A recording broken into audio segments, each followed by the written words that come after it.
don't trust that, and you'll accept this fragrant point of view. You see, a person's life is written in the words that they paid for. You know that costs something that's to do. Forget all you see and hear in the so-called public town. Embrace this life and how you live and what you do. Yeah, treat everybody with the peace you have inside. Do unto others like the good book says to do. Now I had to find several reasons to trust this. So many times I've heard the same line through and through. You see, you walk down the road many times so blindly. Only thing that matters is the path you choose.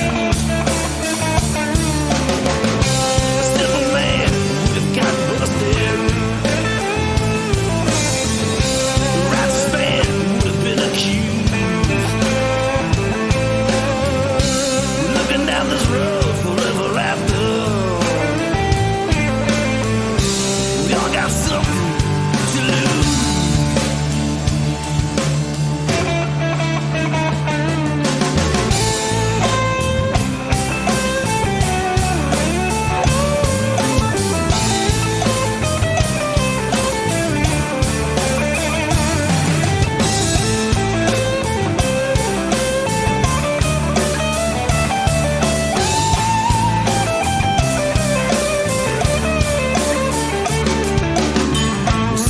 Deal me a hand now, Mr. Lucky.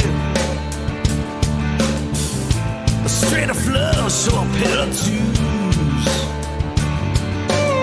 It really don't matter what I get dealt for this hand, this time. It doesn't really matter if I win or if I lose. Save your opinions for some other time.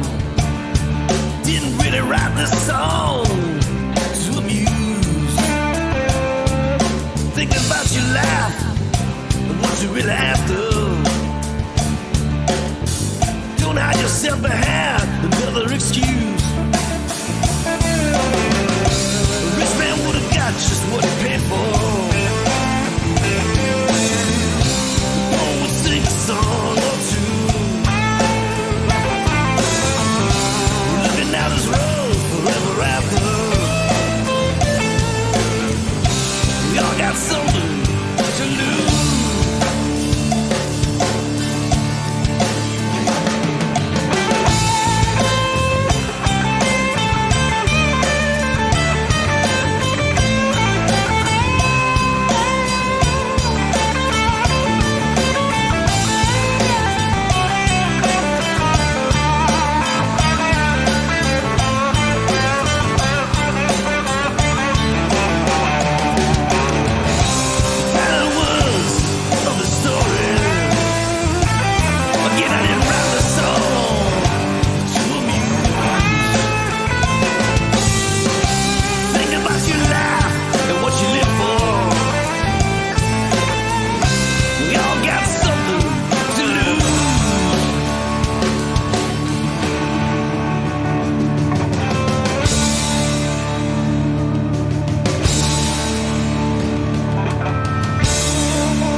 We'll do a sound check, see if everybody can hear me.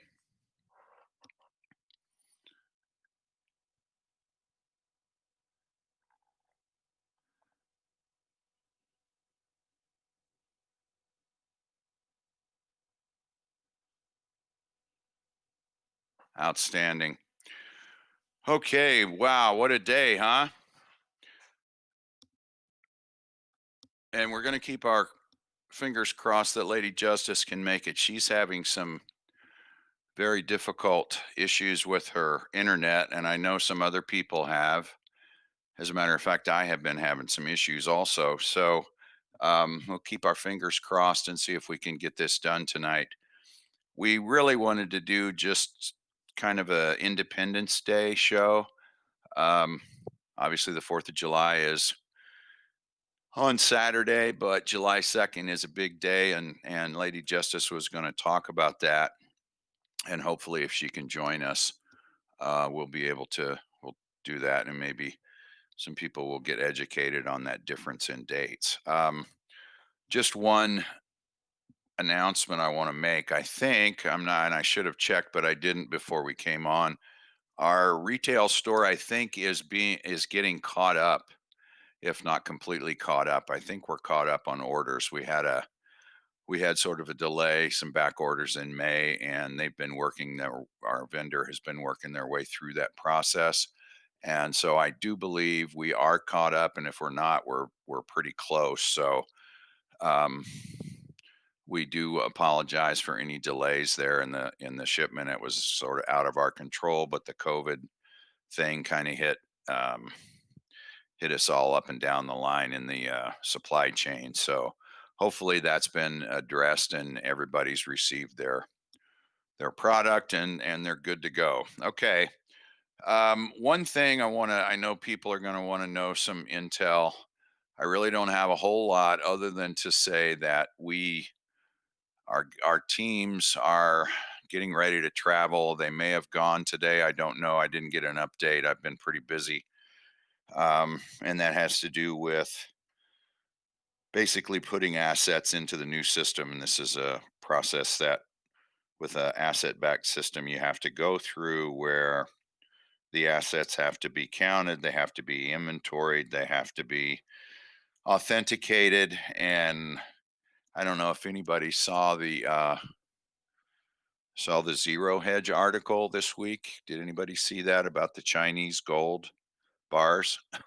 That turned out to be, I forget what they were. It wasn't tungsten, but that's tungsten's kind of the go-to. They get tungsten and they wrap the tungsten in, I don't know, an eighth of an inch or a quarter of an inch of gold and pawn those off. And I think there was a story several years ago where Hillary Clinton tried to pawn off a skid of gold-plated tungsten to the Chinese, and they found it. But anyway, that is indicative of what's probably going on all over the world because that gold or any of the assets like that have to be authenticated. So um, they're going to be doing a lot of that, and I'm just wondering if that's what was going on over in China, and that's how they found it. But anyway, I just wanted to give you that information so you knew sort of what was going on. Big story today is the Maxwell arrest. Um, I looked at the indictment, and we'll kind of go through that here just real quick. There were 6 counts. Count 1 was conspiracy to entice minors to travel to engage in illegal sex acts. Um, Count 2 is 46-page indictment. Count 2, enticement of a minor to travel to engage in illegal sex acts. Count 3, conspiracy to transport minors with intent to engage in criminal sexual activity. Count 4, transportation of a minor with intent to engage in criminal sexual activity. And count 5 and count 6 were perjury. Now, the interesting part about this is counts 1 through 4, I believe those offenses were committed between 1994 and 1997. The perjury charges were committed in 2016.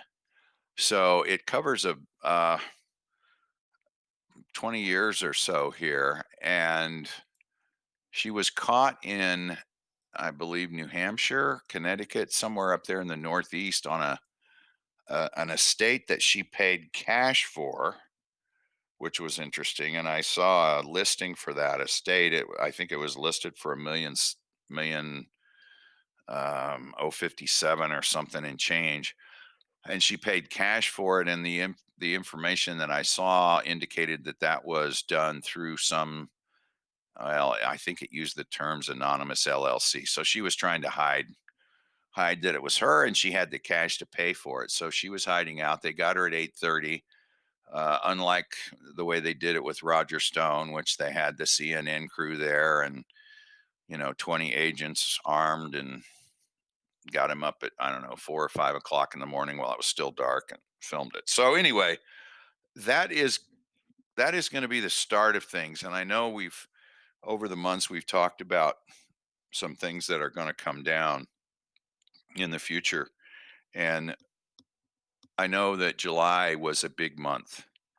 So this could be the start, July 2nd. And I think the firing, and his name escapes me, the firing of the prosecutor for the Southern District of New York, which happened a couple of weeks ago. And if you recall, I think Barr, the Justice Department, announced that he was fired, and then he came out and said, "No, I'm not fired. I'm still here." And the I think the appellate court or the circuit court judge that appointed him isn't the only one that can get rid of him. I don't know if you guys remember that story. It was about two weeks ago, I believe.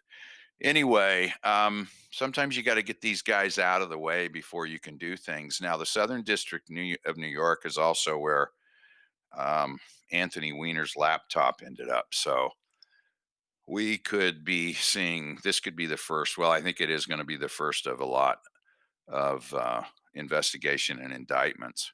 And they've obviously been tracking Maxwell because I read something where it said they had been keeping tabs on her for quite some time, so they knew they were going to eventually do this at some point. I think this is a grand jury indictment, which means the grand jury may have been interrupted for a time because of the COVID situation and the quarantines. And I know that I forget who was interviewing Barr a few weeks ago, and Barr alluded to that some of that had been delayed due to the social distancing and the reluctance of some of the jurors to come in. So they've obviously resumed that, and I'm thinking that this prosecutor that they had to fire, the grand jury came back with an indictment, and maybe the prosecutor just refused to follow up, so they got rid of him, and so that's the result of that. So anyway, I think I think that's a good thing. I think everybody has been. I know I have been waiting to see um, some arrests, and so this is going to be the first one. Now, interesting. I think you got to look at this. That they could have just let this go, this Epstein thing go, and I think in normal circumstances, well, I think that's what they did the first time they arrested him. Slapped him on the wrist, made him register as a sex offender. Spent his sentence, on house arrest or whatever it was, and then basically let him go on. So I think with them pursuing this with Maxwell, it looks like they're going to try to get to the bottom of it. And of course, we've heard the information, and I think the prosecutor who did the news conference today even indicated that they're trying to get Prince Andy to cooperate. I don't know what's going to happen with that, but I talked to one of our contacts in the UK today, and they said that MI6 may give him up if the FBI presses it. So I guess that remains to be seen. I don't know. They're making it sound like they want to talk with him, um, like they want to get information out of him. But believe me, it's not about getting information out of him. They're going to try to get him to admit to something that's illegal, and then they'll slap the cuffs on him right then and there. That's the way they do it.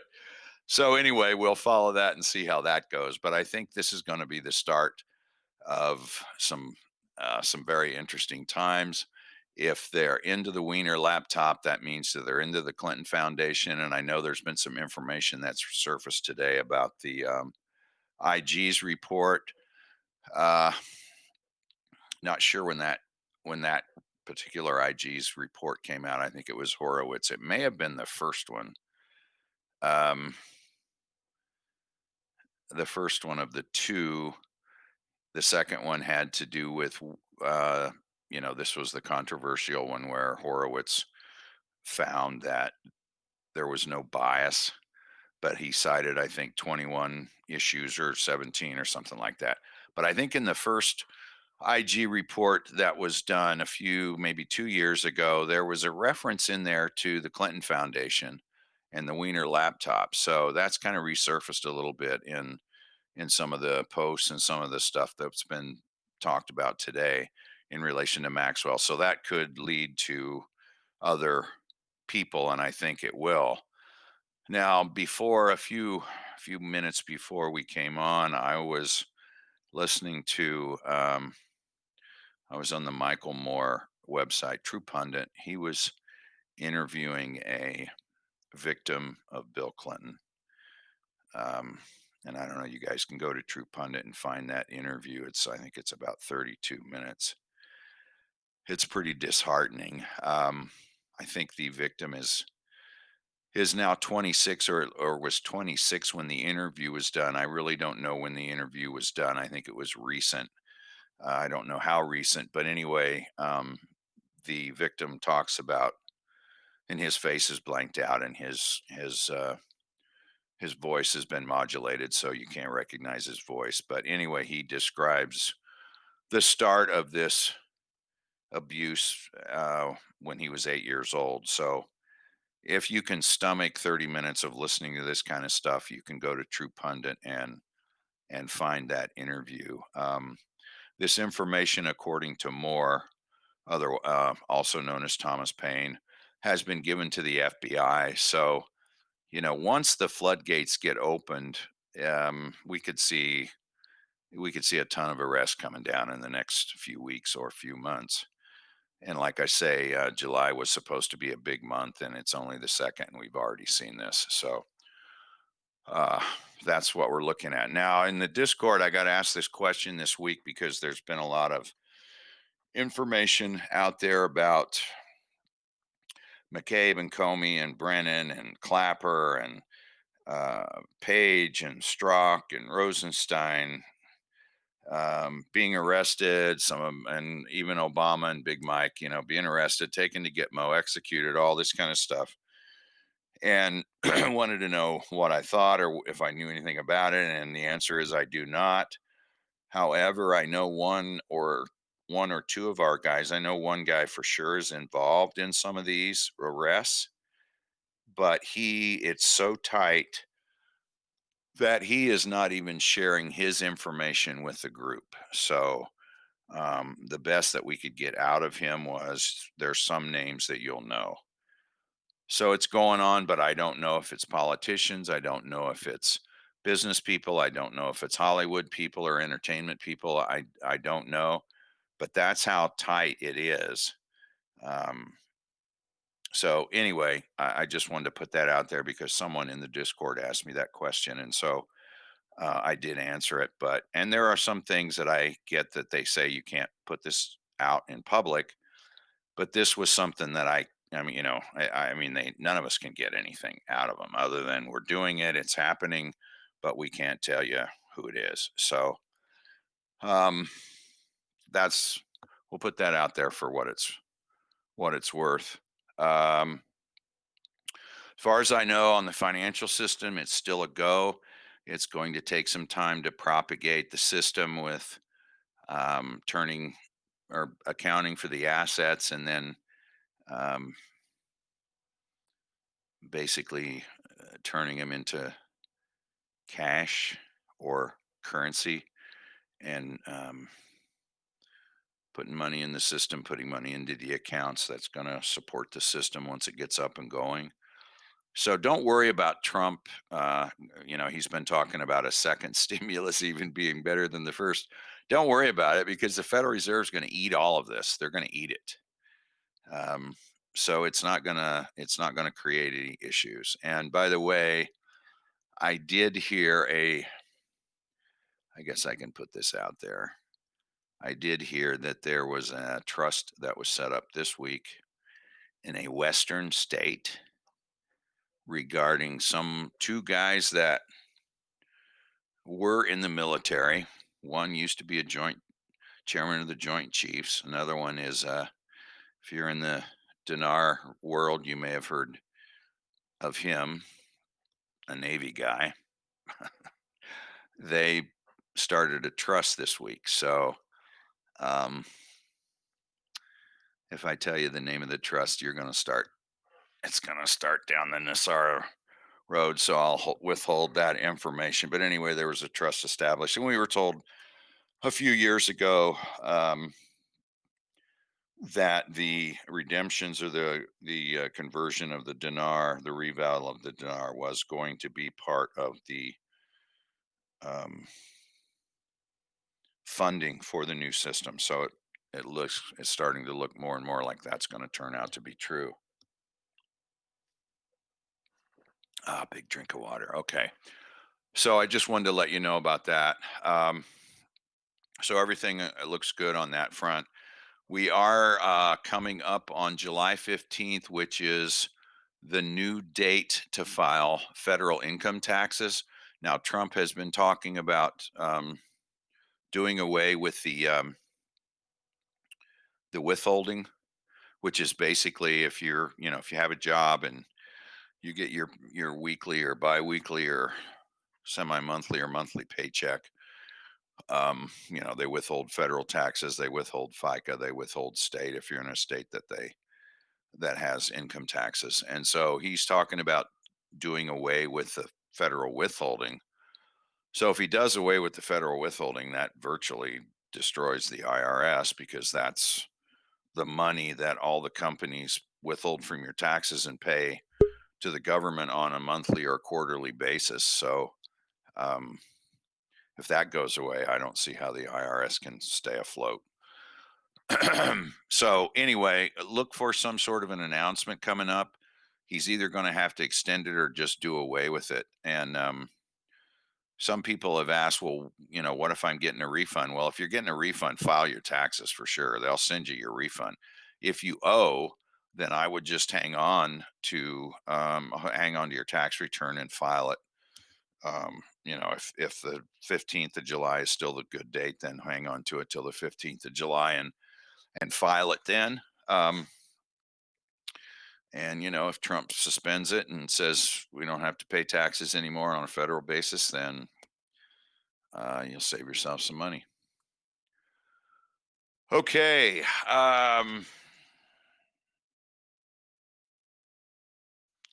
All right. So Lady Justice has arrived finally. So you want to say hello and good evening to all the good folks out there?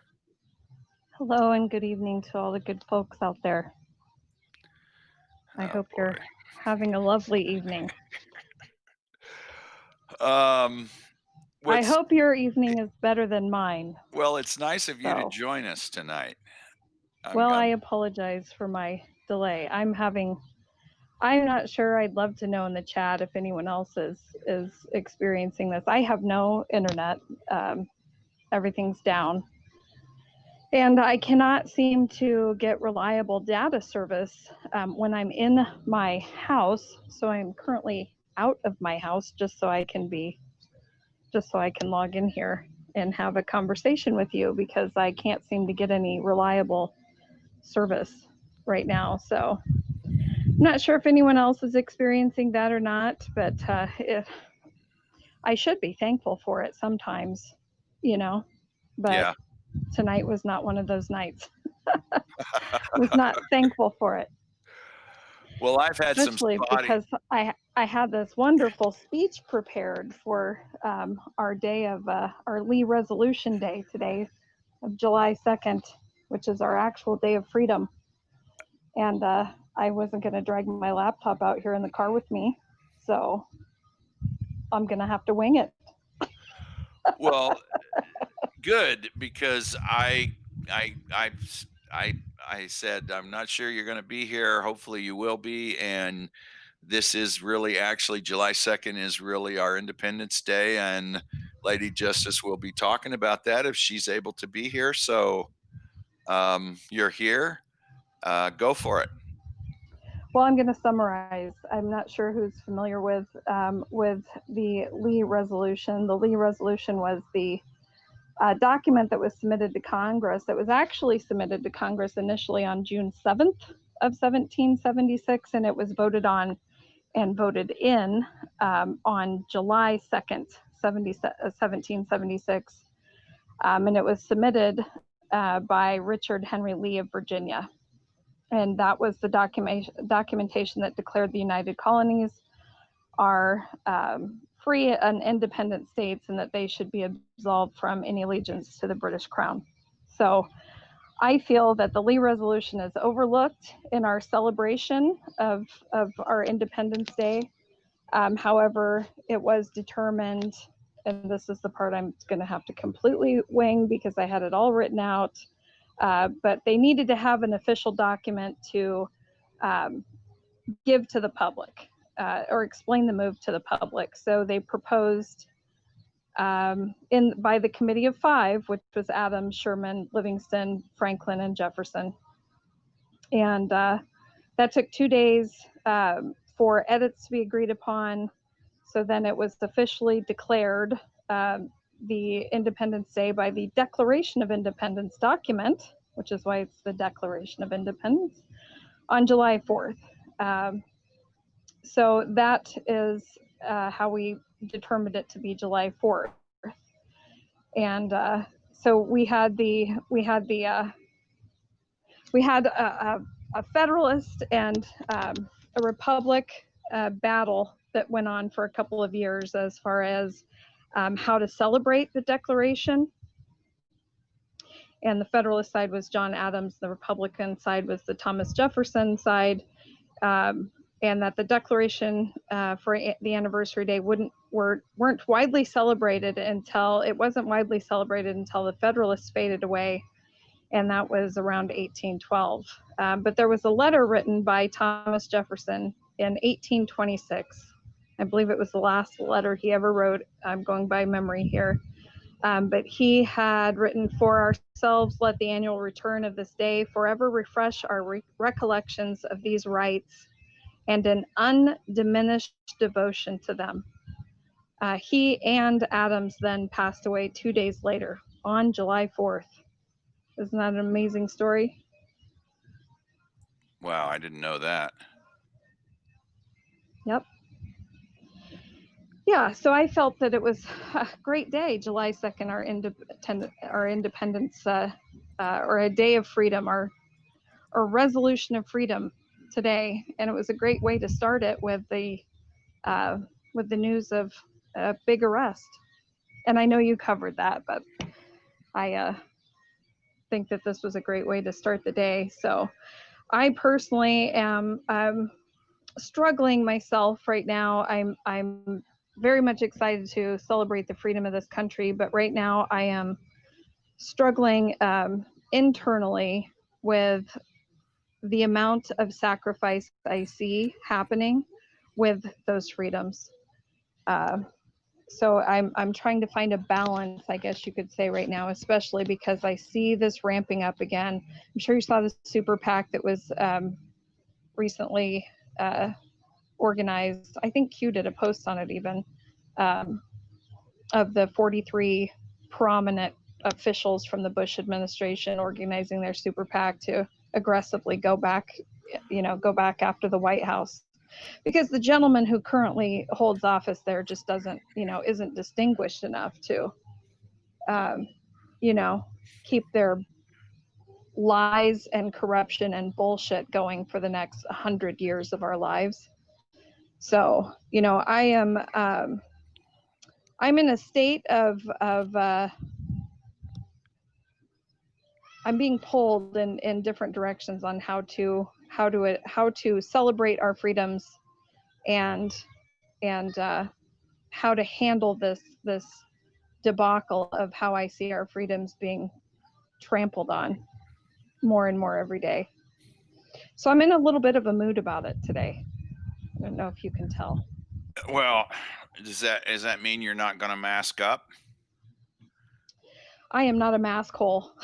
That is not happening. You can count on that. This face is too pretty for a mask. Okay. All right. Yeah. All right. Okay. Let's get right down to it. Well, This was grocery day for me, so I was real cognizant because our governor came out yesterday and took us to stage 4.5, which is a made up stage that only he could come up with, and proceeded then to spend about 15 or 20 minutes stumping for everybody needs to wear a mask, but of course it's recommended and not required. So today was grocery day, so I was really cognizant of how many people were wearing a mask, and it seemed to be percentage wise about the same as it has been for the last few weeks, and that's anywhere from, I'd say, 60 to 75%. Um, there was one person that I saw, and I said, "Where's your mask, young man?" And he said, "The same place yours is." Good answer. Good Yeah. answer. And then uh, there was a young female at the deli waiting to be waited on while I was getting my stuff, and I turned to her. She didn't have a mask on, and I asked her the same question, and she kind of gave me a funny look. I guess maybe she thought this old man was hitting on her, so I kind of I said, "I guess it's the same place mine is, huh?" And she said, "Oh yeah." Then she kind of smiled. So anyway, there were, I guess, the same. I didn't see an increase in the percentage wise. I didn't see an increase um, in the mask wearing, and it was interesting because we actually go to two different grocery stores. One is sort of a main grocery store, and the big box kind of thing, and then the other one is an organic market. So it's interesting that I noticed as we were walking in and people were walking out, about half of the people who were walking out who were wearing masks would take the mask off as soon as they got outside the door. So um,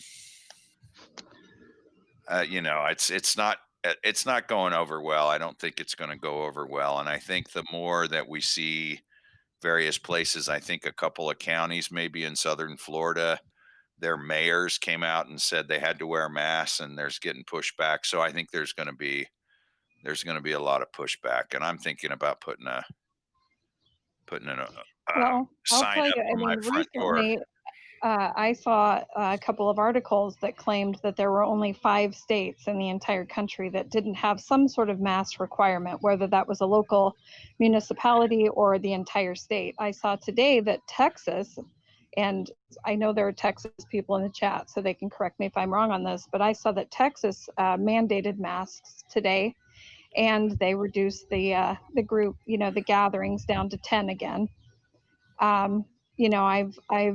I've seen some ramping up on the mask. I've actually, even in my own area, which I'm in, one of those 5 states that has no mask requirement whatsoever. But I was very disappointed when I went out today to see a lot more masks than I have seen probably the entire time this has been going on. Oh boy. In my area. That was very disappointing to see. I do, on the flip side of that, I don't know if we have any Nebraskans in the, I don't know if that's how you would say that, but, Nebraska people in the chat. I have to give props to that governor who basically said he wanted to ban masks, and that any local municipality that is trying to enforce a mask order in their area, he would be pulling their funding. They would get no state funding for anything if they decided to try and enforce masks. And I thought that was, amazing. Noble. Yeah. Yes, very noble, and a leadership move in this time. And then I will say that my governor, who was at some sort of gathering in the northern part of my state, there were some Black Lives Matters protesters that decided to drive up there and protest her engagement, and made the silly move of deciding to step in front of a government vehicle motorcade, and she just plowed right over him. I'm sorry I have to chuckle on that, but the last vehicle you probably want to try and stand in front of is an official government vehicle. Um, and the statement from the person that was hit was, I firmly believe that they did it on purpose. I don't know if she did it on purpose or not, but I'll say that she still have my respect if she did. And just to be clear, it was her bodyguard that was driving the vehicle, Right. correct? Well, her driver, Yeah, bodyguard, okay. yes. Yeah, Her okay. entourage, yes. Yeah, yeah. Yeah. I mean, obviously, you do not stand in front of a government vehicle. I mean, they don't know if it's an assassination attempt, if you're trying to threaten the governor's life. I mean, that is really a dumb move on anybody's part. So, for you, viewers out there that sit in the background, don't try that at home, boys and girls. That's a bad idea. That's just the wrong way to go about it. And I am all for peaceful protesting. Don't get me wrong, I am. But as we've seen demonstrated over the nation and throughout the world, we're not seeing peaceful protesting. We're seeing antagonists. You know, I mean, we are seeing vandalism. Abuse, theft, injury, assault, murder. Murder, These yeah. are not, these are not peaceful protests. So, I I think it's probably a move that was in the right direction to just assume that these people might be a threat of some sort. So, in my personal area, I am not seeing statewide any mandatories on anything. But there has been some discussion about, trying to, enforce some sort of mask. And to be honest with you, I think that my frustration with this, along with everyone else who's, as woke as we are, or, on their way, will soon be very, very frustrated, because I think that this coronavirus, quote, second wave pandemic is going to be ramping up fairly significantly based on the moves that are happening, such as Ghislaine Maxwell's arrest. So we're going to see, our fibers stretched very thin, I think. And I just need to try and find some balance for myself, as we move forward through this, as I'm sure many people have to do. And sometimes you have to reach deep down inside to grasp any little bit of patience that you have left. Yeah, here you can't go to any, as far as I know, you can't go to any medical facility, blood lab or doctor's office without wearing a mask. I think the most of the spas and the hair salons are still requiring masks. So my hair gets longer by the day, but it's I don't know. We're gonna reach a breaking point here. I would think at some point. I think what we're seeing right now is the second wave. I think this is the second wave because the first wave didn't go as well as what they had hoped, because states are starting to open up, and we had the unemployment numbers today, or new jobs numbers, I forget which it was. Anyway, it was very, very positive. So, um, the first wave is not working as well as they had hoped. So rather than waiting for the fall, right before the election to start this again, I think we're actually seeing what could be considered the quote unquote second wave. And there's all kinds of reports coming in now where they are fudging the numbers again, that they are having people get tested. Let's say, like your daughter, I know she was tested 3 or 4 times, or 5 times, and it all came up negative. But let's say that she was tested 4 or 5 times, because the first time she tested positive, the second time she tested positive. So they keep testing until they finally, until she's not testing positive anymore. So let's say they tested her 5 times. The last time she tested negative, so they quit testing her. Well, they counted that as 4 positive tests, and actually it's just one person. So I think they're fudging the numbers all over the place, and I'm just thinking that people are getting tired of it. It's one thing to lock people down in the at least in the northern part of the country in the cold. When it's cold, that's not so bad, but when it's in the middle of the summer and people want to go to the lake or go to the beach or go to the park or do whatever, I think it's going to be a little bit more difficult. Well, when you talk about anyone, I was looking in the chat as you were speaking also, and when we're talking about the second wave, I really am needing to speak in just basic terms here and be brutally honest about what I really think about this virus. And I don't doubt that there is a virus, but when you have the entire country, and I'd like to, let's take a walk down memory lane while we're doing this for a minute, just to keep this in balance, because when this started and we were all sitting here, watching all these, videos that were being released somehow miraculously from China, and you saw all these people dropping dead on the street. You remember those videos? And then, shortly after that, as it hit us, and it was hitting Italy too, and we saw very similar videos in Italy of these people just dropping on the street, all of a sudden bleeding out. There's blood on their shirts. They're dropping and seizing in the street. They're seizing and they're, have pileups in the hospitals. They're just overwhelmed with this rampant death, right? Right. That's what we're supposed to be seeing here. That's what we're in for, and as January ticks by, February ticks by, then we have this scare in Washington. A lot of crap happens in Washington, doesn't it?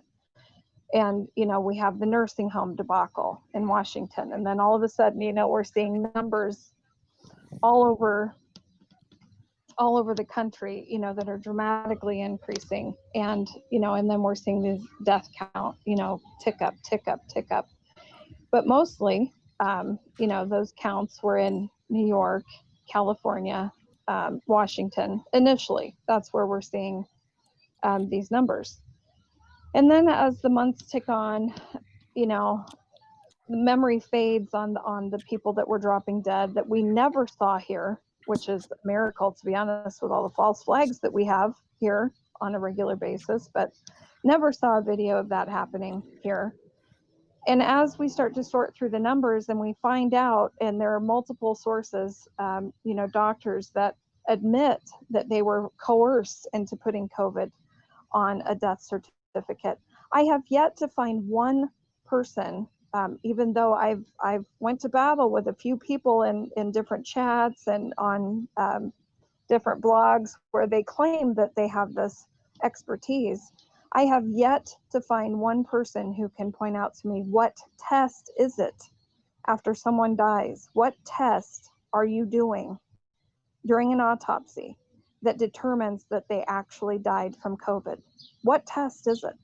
Do we even know that yet? We don't. It's not out there. Are they even autopsying any people? That would be a good question, because, I would think that if they are, that I could easily get the answer to what tests they're doing during an autopsy.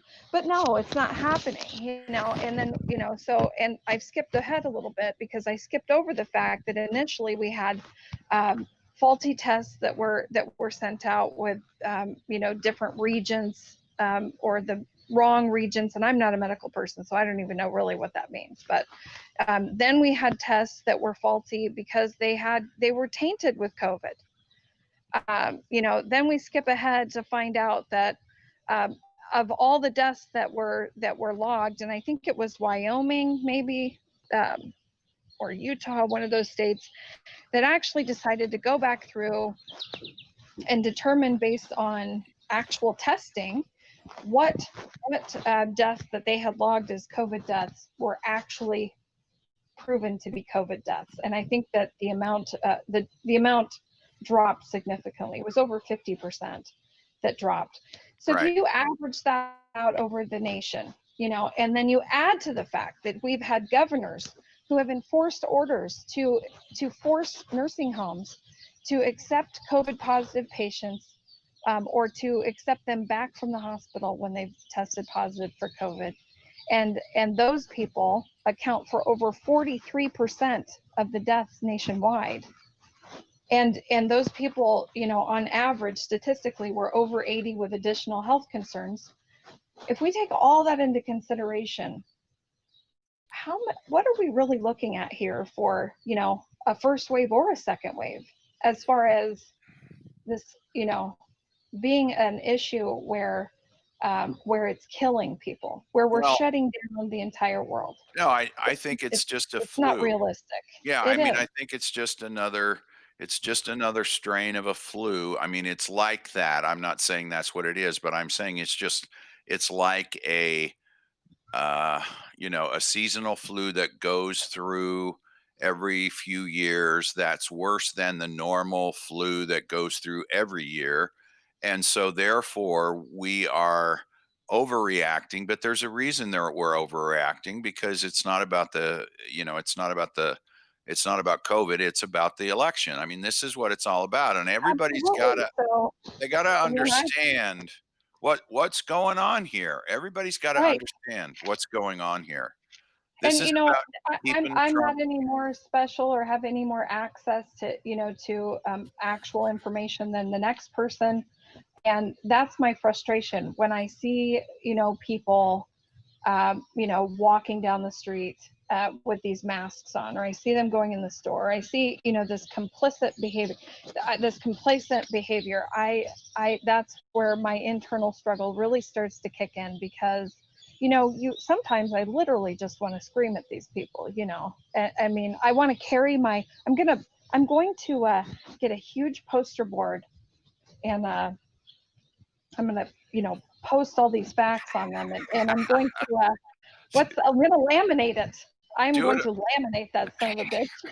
Excuse me. Do it. Look, do it. And I'm gonna carry it with me everywhere I go. Make it make up some flyers and just hand them to all the maskers as you Yeah. pass them. Here. I think I'm going to. It might alleviate some of my frustration, because, honestly, and I'm going to include my screenshots of the, of proving that there was so much foreknowledge out there with Yeah. that's provable. The governor's order on the telehealth, and that telehealth, boy, that's really under my skin too right now. Yeah.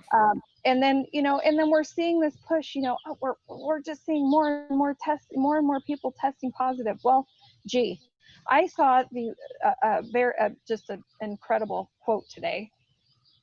I think it was today, where someone had said, yeah, you're seeing more positives because we're doing more testing than ever. And then they said, I bet if we start handing out IQ tests, the idiot meter would spike too. Yeah, we'd have more morons. Yeah, the moron count would go up too. I've been thinking about, because part of what we see on TV is, oh well, we've got testing here and we've got testing there, and you can do the drive-through test. Kind of like we can go to McDonald's, get your Big Mac and fries, and then you can go get tested. And what comes to mind with that is I'm thinking about the guy down in Tanzania who he tested 2 fruits and a Yep. and a pawpaw, a goat, and a goat, yeah, and they all came back positive, and he's like, yeah, and he's like, okay, we're not going to do this anymore. So I'm just wondering if there's a way. I'm seriously thinking about if there's a way to go through these drive-through tests and try to distract the person.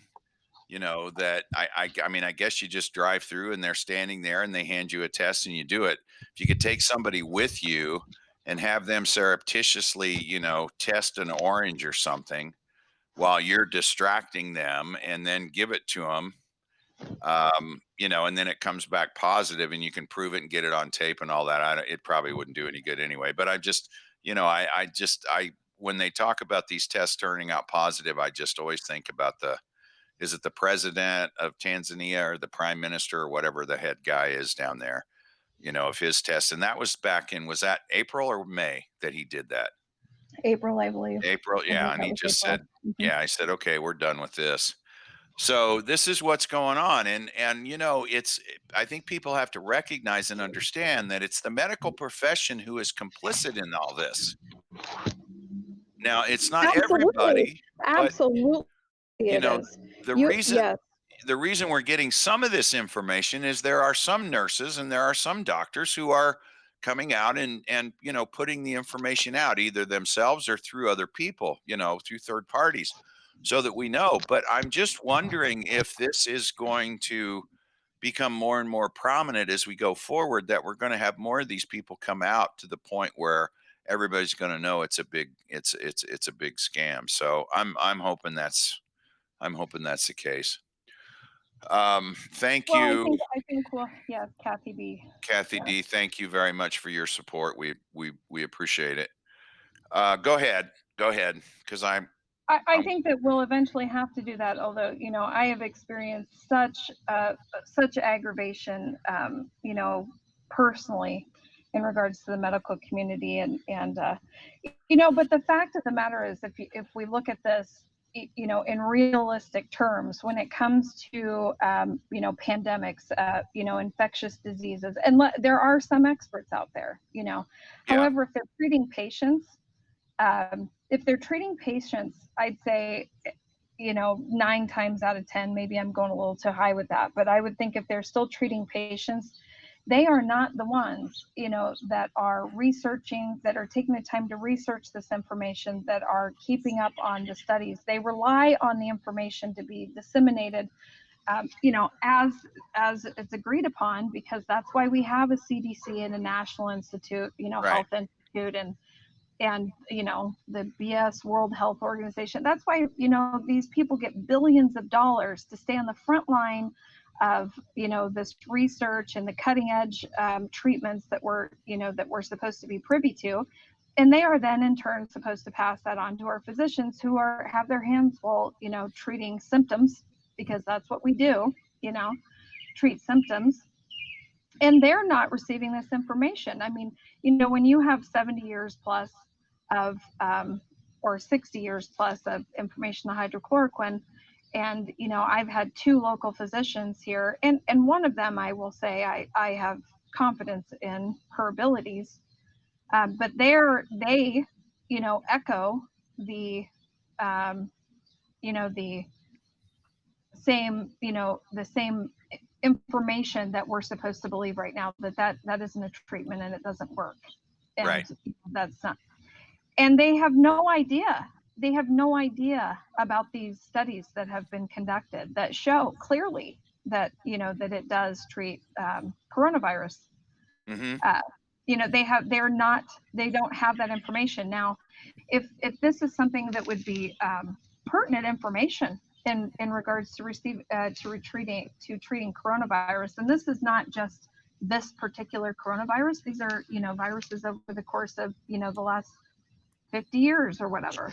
right, If they're not receiving that as frontline physicians, they're also not going out and exploring it on their own. And I would say the handful that we've seen come forward are the very few that are, you know, that are reaching out and or, you know, doing their own due diligence, which I would think, you know, would be expected from physicians, to make sure that they are providing a treatment that, you know, could be effective. And I can only think of one doctor, you know, that has spoken out over the last couple of months. And there was a gal in Texas that spoke out at a couple of rallies, and she talked about, yes, you know, how she's been suppressed, what the mm-hmm, direction has been, that they were, you know, banned from even writing the prescriptions by the CDC, that the pharmacy wouldn't release the prescription. And I myself experienced that in my own state. You mm-hmm, know, so if they're not privy to the information, that they still had roadblocks in place for doctors that would provide the treatment anyway. They had roadblocks in place. Yeah. Now, if that does not tell you, that this was intentional in by nature in wanting this virus to spread and not be treated in a very very cost effective manner, then I don't know what would tell the American public. And this is information that, by God, the whole damn world was shut down. You would think that every American who has the right to exercise these freedoms, that all of them will want to celebrate this July 4th, and shoot off their fireworks and have their picnics with their families, and go boating, or have their celebrations, that it would be in the forefront of your mind this year of any year how much we need to appreciate the freedoms that we have. Yep. And that is the aggravation that I am experiencing right now as I see this coronavirus stuff ramp up, and then I walk out of my house to go to wherever I need to go, and I see people wearing masks. So I am going to pledge today. I am going to make those flyers. I'm going to make them. I might even laminate every single one of them. I'm handing those out. I'm going to plaster them where I can. You've got a helper there, so I'm sure you guys will canvass the area and make sure everybody gets the word. Yeah. Okay. All right. You don't want to hear what she would do if she were president. I know. I would love to hear sometime, but maybe we'll do that another time. I'm sure she could take care of business. President. Let's Yeah. put it that way. Yeah. Well, if I'm still around when she gets to be of age, I'll be her campaign manager. So you tell her I said that. Okay. So we're running on an hour. I know we were gonna go short tonight. So, well, first of all, I'll cue this up. I'll tee this up for you.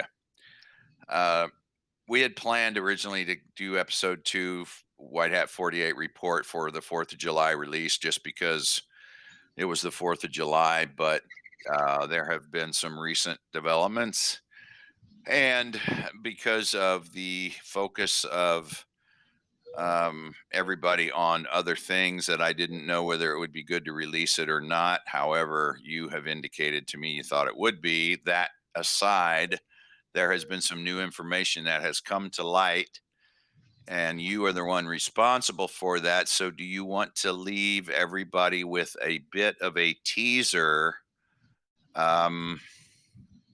before we go? Because I want to end the show with JFK reading the Declaration of Independence on July 4th of 1957. So do you want to talk just a little bit about? Well, sure, I can talk about it. I don't know that maybe there might be several people in the chat that it might not be new information for them per se, but it was definitely new information for me. And I received a gift last Saturday, and it was in regards to a book that was written and released in 2018, actually. Not sure how I didn't have this on my radar, or you, prior to receiving this, but the book, if anybody wants to type in the chat here, is called The Inheritance. I don't know if anyone is familiar with that. I just want to wait a second or two to see if anyone is familiar with it or can type in the chat their experience with it. But I'm finished with it, by the way. Okay. I just finished that today, and there's some amazing information in that book, along with, I believe it's 121 pages of documentation and photos at the end of the book, that I am outside, Brian Collins, so you do hear birds out here, but but there's 121 pages of documentation at the end of that book that it's really an amazing read. It's an amazing read. And there are things in this book that relate so much that are almost proofs in themselves as to what we're experiencing current day.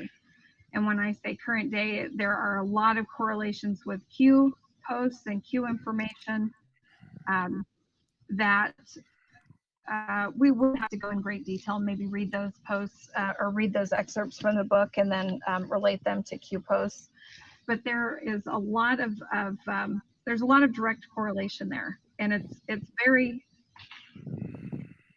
the feeling that I got, which I will say, I do believe that reading that book this week, I got it Saturday. It's 500 and some pages altogether with the 121 in the documentation or the documented photos and letters and that. And I finished it today.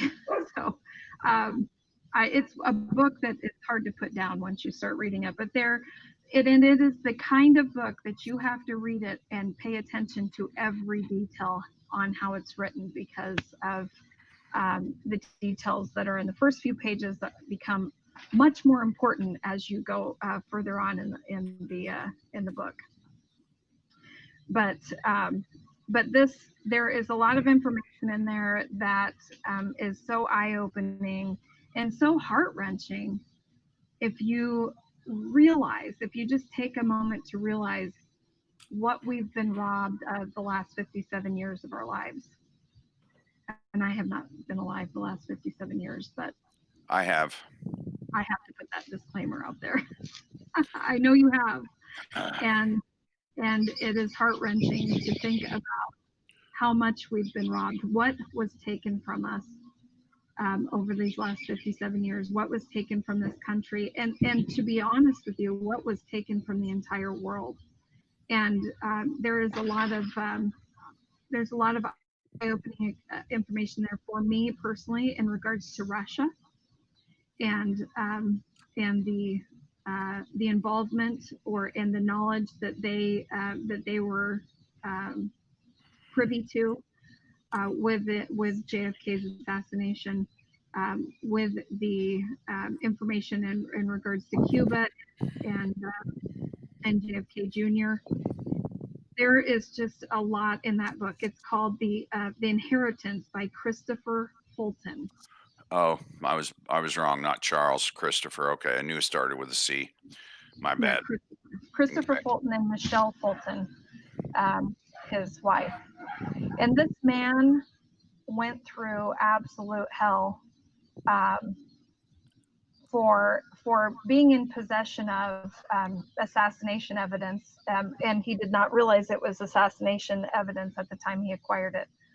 And I don't want to give away too much because I know that we are hoping to be able to provide a lot more insight on this book. I'm going to leave that to you.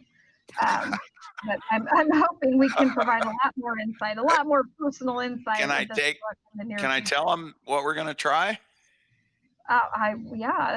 Absolutely. We're going to try to interview him. Yeah, I think we might be successful in that.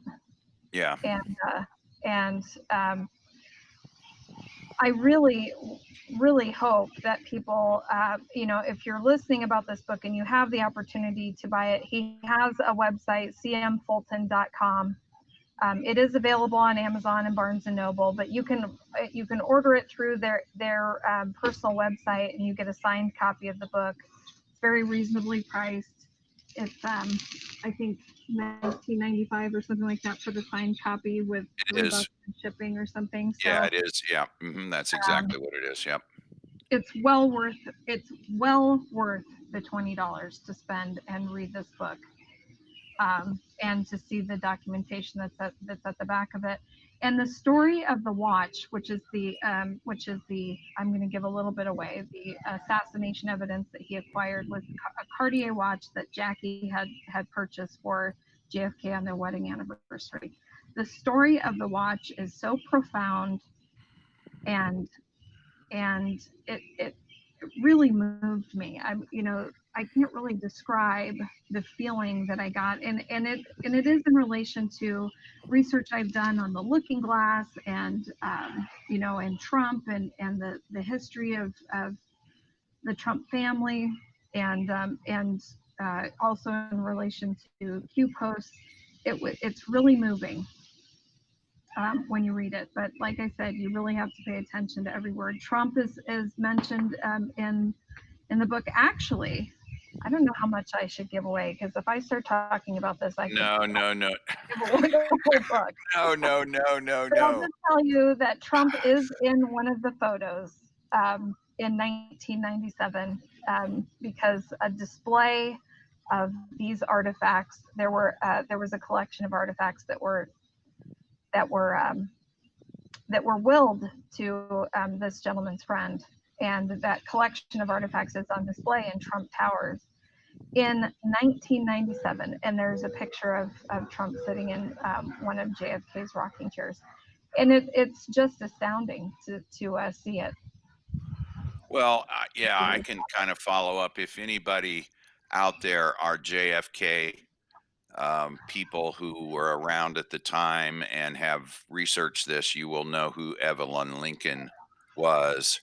And Evelyn Lincoln, um, this is actually her collection of things that she collected because she was his JFK secretary while he was in the Senate, in addition to when he was president. And so she collected a lot of things of his, and then Bobby, if I'm not mistaken, gave her some things also.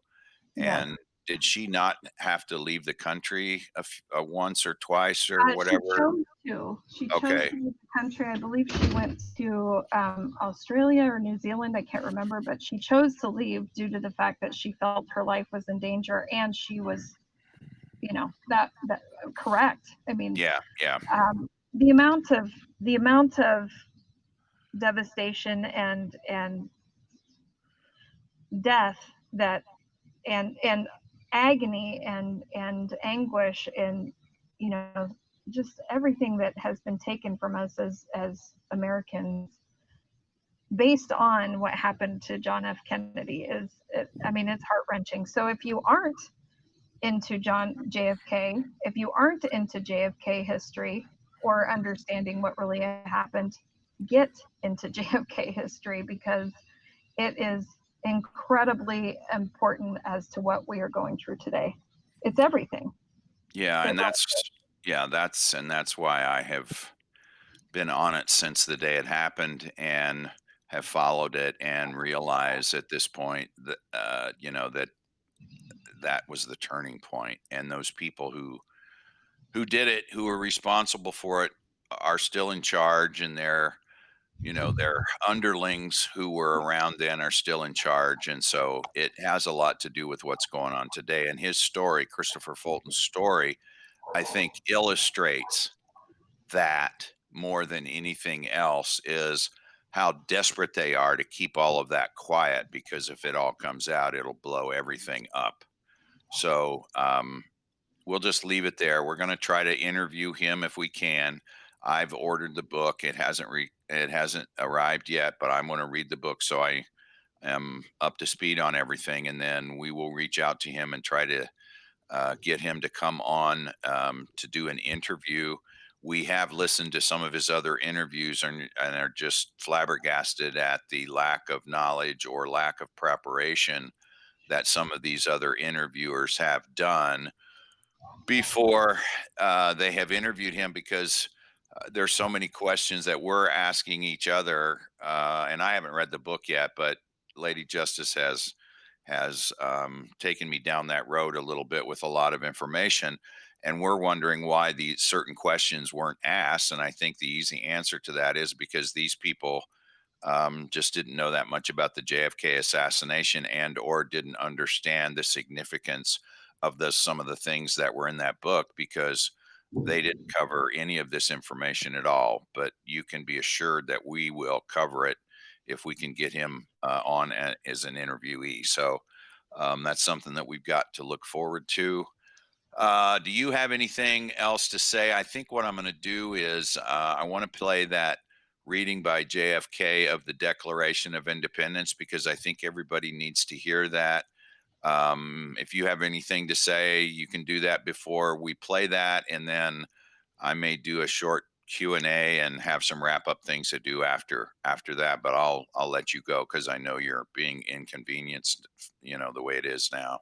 Of course you can stay if you want, but if Sure. you I will go on mute, and if I can stay, I will. Otherwise, I might just yeah, okay.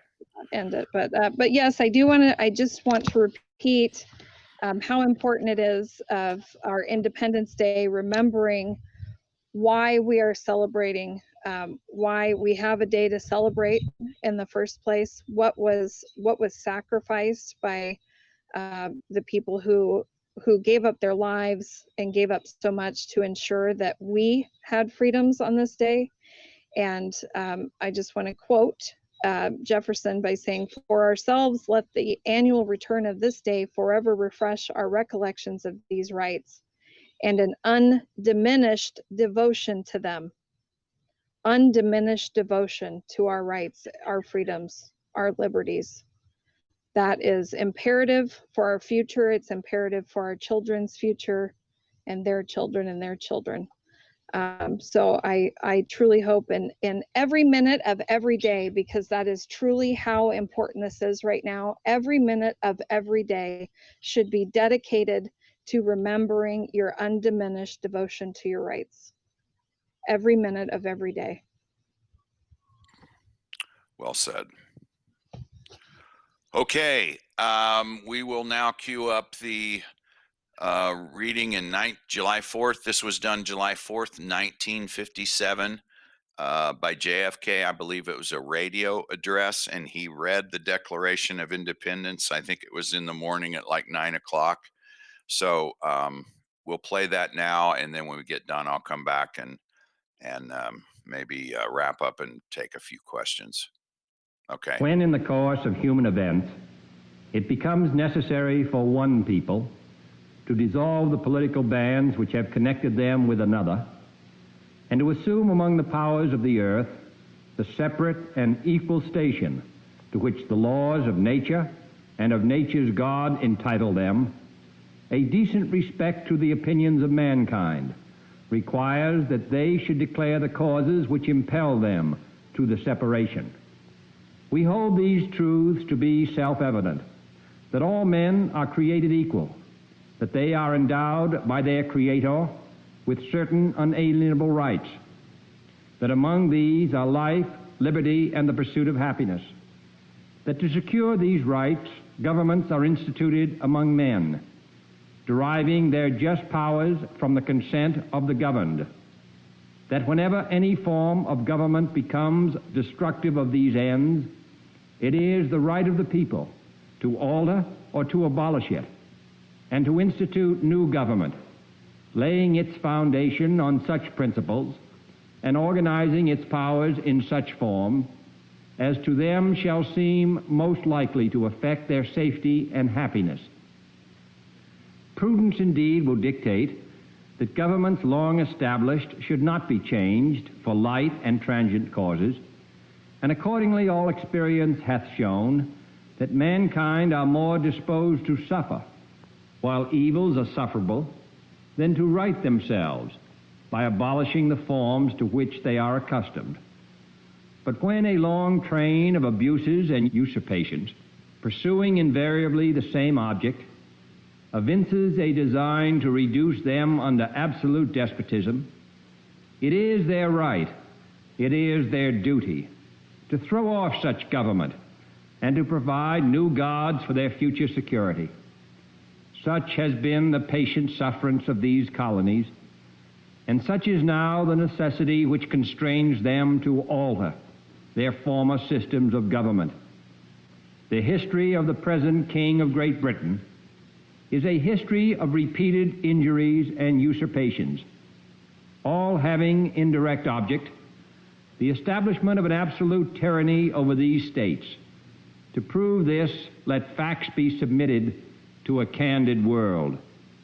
He has refused his assent to laws the most wholesome and necessary for the public good. He has forbidden his governors to pass laws of immediate and pressing importance, unless suspended in their operation till his assent should be obtained. And when so suspended, he has utterly neglected to attend to them. He has refused to pass other laws for the accommodation of large districts of people, unless those people would relinquish their right of representation in the legislature, a right inestimable to them and formidable to tyrants only. He has called together legislative bodies at places unusual, uncomfortable, and distant from the depository of their public records, for the sole purpose of fatiguing them into compliance with his measures. He has dissolved representative houses repeatedly for opposing with manly firmness his invasions on the rights of the people. He has refused for a long time, after such dissolutions, to cause others to be elected, whereby the legislative power, incapable of annihilation, have returned to the people at large for their exercise, the state remaining in the meantime exposed to all the dangers of invasion from without and convulsions within.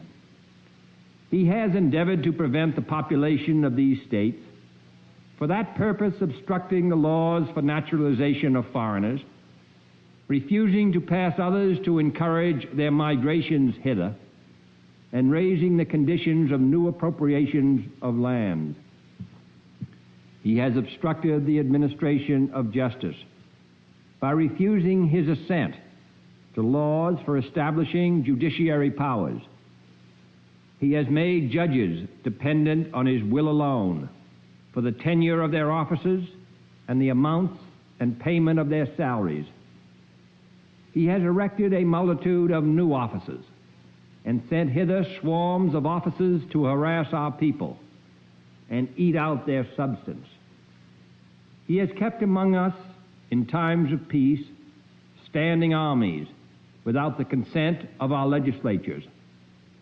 He has affected to render the military independent of and superior to the civil power. He has combined with others to subject us to a jurisdiction foreign to our Constitution and unacknowledged by our laws, giving his assent to their acts of pretended legislation, for quartering large bodies of armed troops among us, for protecting them by a mock trial from punishment for any murders which they should commit on the inhabitants of these states, for cutting off our trade with all parts of the world, for imposing taxes on us without our consent, for depriving us in many cases of the benefits of trial by jury, for transporting us beyond seas to be tried for pretended offenses, for abolishing the free system of English laws in a neighboring province, establishing therein an arbitrary government, and enlarging its boundaries so as to render it at once an example and fit instrument for introducing the same absolute rule into these colonies, for taking away our charters, abolishing our most valuable laws, and altering fundamentally the forms of our government, for suspending our own legislatures and declaring themselves invested with power to legislate for us in all cases whatsoever. He has abdicated government here by declaring us out of his protection and waging war against us. He has plundered our seas, ravaged our coasts, burned our towns, and destroyed the lives of our people. He is at this time transporting large armies of foreign mercenaries to complete the work of death, desolation, and tyranny already begun with circumstances of cruelty and perfidy, scarcely paralleled in the most barbarous ages, and totally unworthy the head of a civilized nation. He has constrained our fellow citizens, taken captive on the high seas, to bear arms against their country, to become the executioners of their friends and brethren, or to fall themselves by their hands. He has excited domestic insurrections among us, and has endeavored to bring on the inhabitants of our frontiers the merciless Indian savages, whose known rule of warfare is an indistinguished destruction of all ages, sexes, and conditions. In every stage of these oppressions, we have petitioned for redress in the most humble terms. Our repeated petitions have been answered only by repeated injury. A prince whose character is thus marked by every act which may define a tyrant is unfit to be the ruler of a free people. Nor have we been wanting in attentions to our British brethren. We have warned them from time to time of attempts by their legislature to extend an unwarrantable jurisdiction over us. We have reminded them of the circumstances of our immigration and settlement here. We have appealed to their native justice and magnanimity, and we have conjured them by the ties of our common kindred to disavow these usurpations, which would inevitably interrupt our connections and correspondence. They too have been deaf to the voice of justice and of consanguinity. We must therefore acquiesce in the necessity which denounces our separation, and hold them as we hold the rest of mankind, enemies in war, in peace friends. We, therefore, the representatives of the United States of America, in General Congress assembled, appealing to the Supreme Judge of the world for the rectitude of our intentions, do in the name and by authority of the good people of these colonies solemnly publish and declare that these united colonies are, and of a right ought to be, free and independent states, that they are absolved from all allegiance to the British Crown, and that all political connection between them and the state of Great Britain is and ought to be totally dissolved, and that as free and independent states, they have full power to levy war, conclude peace, contract alliances, establish commerce, and to do all other acts and things which independent states may of right do. And for the support of this declaration, with a firm reliance on the protection of divine providence, we mutually pledge to each other our lives, our fortunes, and our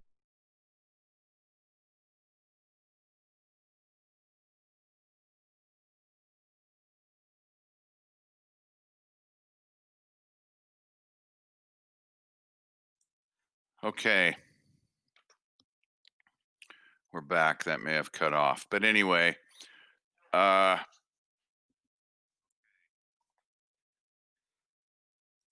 do have one short announcement. I have received this week some information that has to do with our military over in Europe, a sabotage on some nuclear weapons, but this is back in the 1960s. I'm trying to determine when exactly this occurred to try to tie it into some other events, but I am in possession of an interview that was done with one of the people who were involved with rectifying the issue. Some nuclear weapons were sabotaged. They found out about it. They sent someone in to clean up the mess, so to speak. And so anyway, of our allies, it was with our allies in Europe. And this person went in and took care of the situation. He was commanded from the very top to do this. It was a top secret operation. He did an interview a few months before he passed. This interview has survived. It has been sent to me. I just received it this week. I've been listening to it. And so if we can pinpoint the time frame of when this occurred, we'll try to go back historically and see what was going on around that time frame. But it is something that has never been released to the public. So we're working on that. We are going to try to get with Mr. Fulton and try to see if he'll come on and do an interview. I think it would probably be very, very enlightening. I'm very familiar with the Kennedy assassination, as most of you probably know. So there are a lot of questions that I have for him. And I know Lady Justice has got questions also, because we've been discussing the book. She's been reading it this week, and then telling me some things that are in there, and we've been discussing that. And then we've also listened to some interviews that they did. It seems like he did a big push when the book was released, and I think it was November of 2018, if I'm not mistaken. So it'll be 2 years in November. So I think at the time that he released the book, of course, he was doing some marketing, and he was doing some interviews. And the interviews that I've listened to really are pretty poor interviews, because it doesn't seem to me like they hit the important spots that were in the book. And I haven't even read the book, but the important parts that I'm talking about, Lady Justice has brought to my attention, and we've discussed it. So we find that very interesting. I see some questions about the QFS. That's on track. Again, there's nothing, I don't have anything to say other than I know our teams are ready to travel. They may have traveled today. They got delayed because of a issue with transportation. So I haven't gotten an update, but I will get an update this weekend, because I'm going to spend all weekend with one of our guys. So I will get fully briefed on everything, because there's a lot of times we can't really say everything that we'd like to say on the phone, because we know we're being monitored. But whenever we meet in person, we'll be able to open it up and talk about anything that we want. And I'm going to be spending probably a day and a half over the weekend, tomorrow afternoon and evening, and then all day Saturday, and then probably maybe a little bit of Sunday morning before they go back home. But they're coming down for the weekend, so I will get a bunch of intel over the weekend and probably be able to share it with everybody sometime next week. So, with that being said, we're about an hour and a half. I'll spend a few minutes. If anybody has any questions, you can put them in the chat, and put them in all caps if you would. That way they'll be easier to read if you've got anything.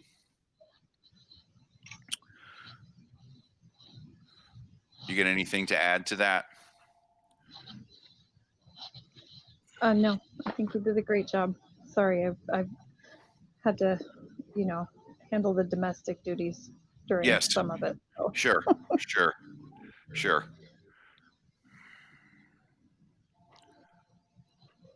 Hyperinflation, that's going to be when we go to the new financial system. Inflation and deflation will, and it's really been inflation, and it's really not inflation. What it is it's interest on the money. But anyway, that won't be an issue with the new QFS is coming. I don't know when. It's in process right now. I will probably have an update for you next week, but it is still a go, and it's still moving forward.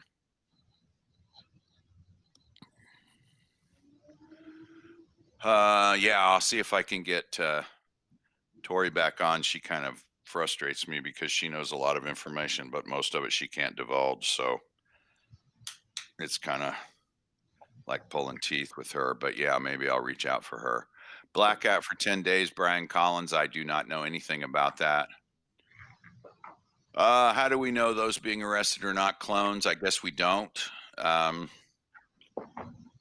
I don't think that they are clones. I think, when I interviewed Tori, she had some experience with that. She spent time down at the University of Kentucky under the professor who, I think, I don't want to say invent, I don't know what the right word is, developed that process. And she said that typically clones are done for organs, primarily. So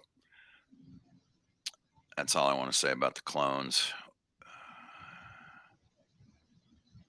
Why do I think it was a PSYOP? Nassara was a PSYOP. I mean, it's very clear. There's no legislation. There was no Rehnquist decision. There were none of that stuff that they say happened. So that's why, and I know it was a Bush PSYOP, because the dove of oneness who perpetrated that stuff for a long time was part of the Bush crime family. Investigation of COVID origin, otherwise no way out from Medkill tyranny, Joey Rapp says.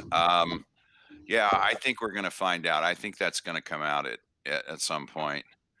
My dad's hanging in there, Terry. Thank you very much for asking. I'm doing a July 2nd celebration outside my house. Yeah. Okay. Yeah. Good. I hope you're not wearing any masks. It's no, it's not it's my neighbors apparently, but I did Okay. want to say from the source that I received this from is good intel, a good friend of ours, but no confirmation on how it was passed, but he was told that a neighbors, I'm sorry, people are celebrating around here, you can hear.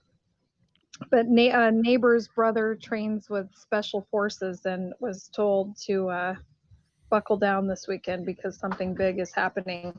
I don't know if that meant nationwide in their particular area. I have no other details than that, but it does correlate with some things that we've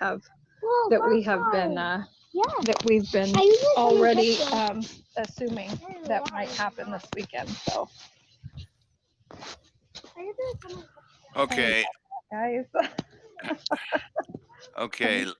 Lori DeBray Lyon, Debt Jubilee. A form of that is coming. Yes.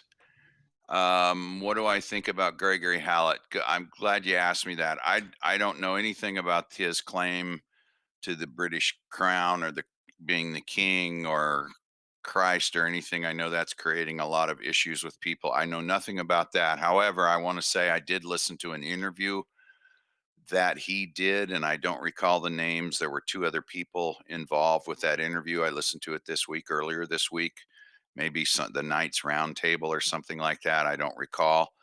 It's maybe 45 minutes or an hour, and he talked for maybe 5 or 10 minutes about the new financial system, and he said the stuff that he said, the information that he put out was lines up with what I have heard. So if you guys can find that interview, and I know maybe someone in here knows something about that, maybe they can put the link or they can give the names of the people. I don't really know. It just hit the Discord chat, and sometimes at night, so I can try to unwind, I watch a video and it helps clear my mind and get me to sleep. So, and I watched it one night, and what he said about the quantum financial system was accurate as far as I know. In other words, it lines up with everything that I've heard. He said something about there's going to be maybe there will be an announcement sometime between the 2nd and the 9th of July. There may be, there may not be. I don't know. There may be some information come out over the 4th of July weekend. Trump's going, I think, as far as I know, he's still scheduled to go to Mount Rushmore. So just stay tuned for that. I know everybody will be watching. Vigilant Blade, I don't know anything about the $900 million Bitcoin transaction. Bitcoin, all those cryptocurrencies are rife with fraud. And I don't even want to go through that. But anyway,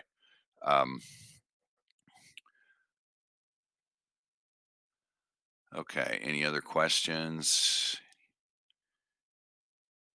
Probably the Charles Ward interview. I think that's right, Dennis O'Neill. I think it was Charles Ward. Yeah, that's right. It was the Charles Ward.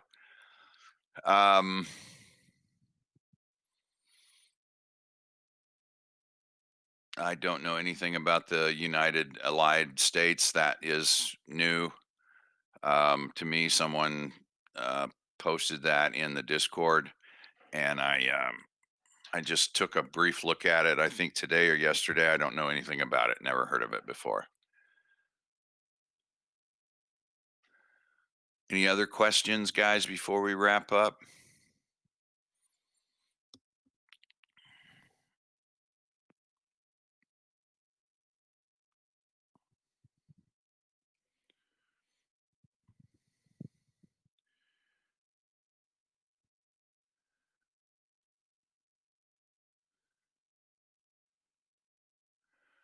Barbara Joy asks, how did China get rid of communists? I don't know that they did get rid of communists. And I think what we need to do here is make sure that we expose those people and people figure out uh, that we don't want communism or socialism. We want freedom. Will Adam Schiff's ties to Mossad be exposed? Yes, I hope so. I think they will. Okay, Mike Smith, I'll see your question in Discord. Why the hell don't more people listen to this channel? Kathy B. Not sure about that. Put the word out. Maybe we'll get more people in there. Do I think the Democratic governors will be arrested? I'm not sure about that. I think there's a possibility that some of these guys, like Cuomo and maybe the guy in New Jersey, anybody that sent positive COVID patients to nursing homes has got some. They've got some liability. They've got some exposure. There's no doubt about that.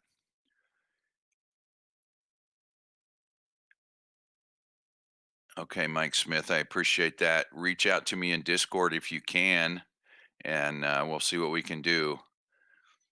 Murphy Tooth, I mean, Michigan Whitmer. Okay, Whitmer did it too. Yeah, she's guys. You guys, if you're in Michigan, you guys got to get rid of her. Ben Fulford, legit. Not sure about Ben. The thing about Ben that I don't like is he talks about his sources, and his sources turn out to be the Rothschild family or somebody in the CIA.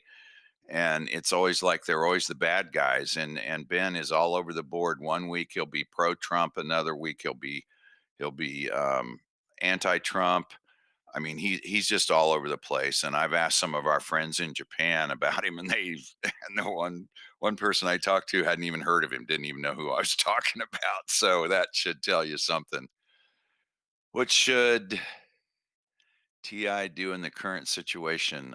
Eric's Cross. Not sure what you're asking.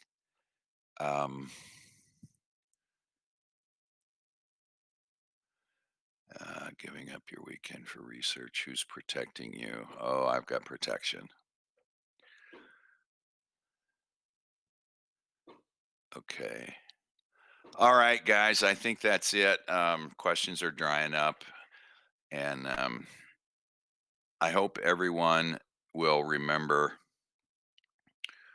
what this weekend is all about with the 4th of July, that we do have freedoms that we sometimes take for granted. I think we should be the model for the rest of the world. Unfortunately, we haven't, because everybody in other countries, I think, sees the corruption that goes on here in the United States more than us who live here. And so that's on us. The onus is on us to fix that. So all of us have to unite together. And I think we'll get the support of the rest of the world if we do that. So I want to thank everybody for being here tonight. And I hope everybody has a wonderful and safe, maskless 4th of July weekend. Everybody take care of yourselves, be safe, and we will see you on the next live stream, probably early part of next week. Like I say, I'm going to have a weekend full of getting a lot of intel, so I will have a lot of information, and I will try to come on and share as much as I can next week. I hope we have an eventful weekend positively for freedom and independence and getting rid of the deep state. So I want to wish everyone a happy 4th of July, and Paladin out.